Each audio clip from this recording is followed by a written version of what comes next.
What's up, poker players? Hope you guys are out there crushing it on the tables. In this video, we are going to take a look at the last session from 2016, where we put in 1,900 hands, lost $469, but we did move up in America's Card Room's VIP ranking. We met our goal for the month as well as the year for volume, but we still didn't get paid on our bonuses from America's Card Room, unfortunately. I'm still working on that. I'm actually going to give them a call after I make this video, but let's jump right into the hands from this session and see where we can be improving.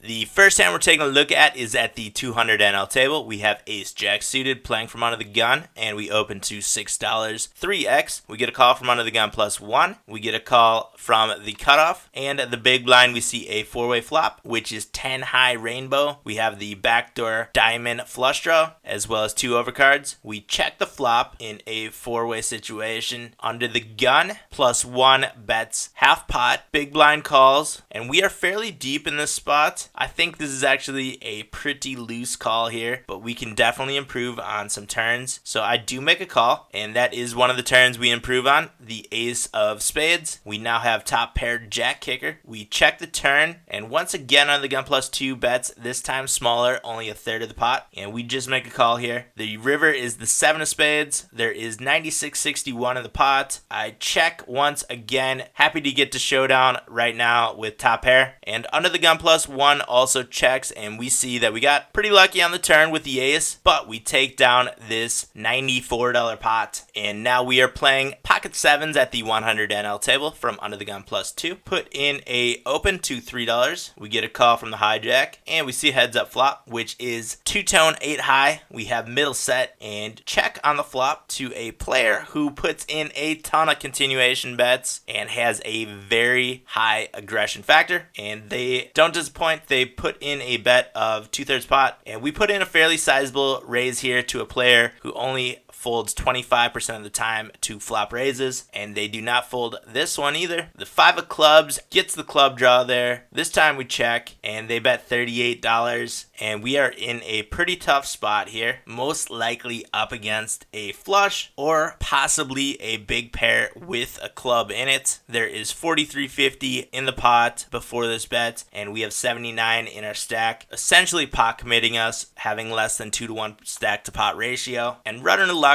gets the showdown less than optimally, only winning 41% of showdowns. I'm going to actually make this the hidden hand, just deciding that now when I made this video. And I jam the rest of our stack in. We get a call, and the river is the queen of clubs. We now have a flush to the 7 of clubs, but we see the chips going the opposite direction. If you want to see what our opponent had, head over to either the Facebook page or the Twitter page, and I will be posting the answer there. If you have a guess, leave it in the comment section below and check your answer on one of the social media pages. And now we are at the 200 NL table, playing in a shorthanded situation, only 6 of us being dealt into this one. We have pocket kings from the cutoff. We get an open from the hijack player, who is a recreational player, only 60 hands on this player, has a very loose, aggressive stat sample so far, and we put in a 3-bet here, make it $22 to see flop, and we get a call. Flop is queen high, rainbow. Not many hands that connect with this flop. I could see this opponent playing something like 8s or queens maybe, but I think with an aggressive player like that, they probably would have come back over the top with queens, leaving 8s the only hand that we are really behind. So I put in a continuation bet, half pot, trying to induce some calls from pairs less than the queens, and our opponent raises us. From such an aggressive player, I could see something like ace queen playing it this way, maybe king queen, jack queen, and of course the set of 8s that I had mentioned before, but we are ahead of most of those hands. So I do make a call. The turn is the ace of diamonds. That is a pretty terrible card for us, but we only have $123 left in our stack in a pot of 197, and they jam the rest of their chips in. After making a call of the flop flop raise. You really can't be folding in this spot. So I do make the call and see that we are up against two pair, 6s and 8s. Didn't see that one coming, but we do have outs going into the river. Let's see a queen, an ace, or a king on the river, but we cannot get there, and we wind up losing this very large $439 pot. What do you guys think about this hand? Was this one where we should have gotten rid of it after the check raise on the flop? We could have saved $176 if we can find the fold button right here. What kind of range would you guys put this opponent on in this spot? Someone who's playing a 40% VPIP, 23% pre-flop raise. Do you think kings is possibly one of those hands we should be folding in this spot? Let me know in the comment section below. Head down to the video description for links to all the poker products that I use, including Hold'em Manager, where we are reviewing our session today, America's Card Room, where I do all of my poker playing, and am currently attempting to turn $50 into $100,000. I need to start getting back on the tables to make that happen, but make sure you guys hit that subscribe button if you haven't done that yet so you don't miss out on any of the future videos. If you are subscribed, turn on your notifications, and give this video a thumbs up if you enjoyed it and possibly learned something today. I will be back soon with a new video, but until then, I'll see you guys out on the virtual felt.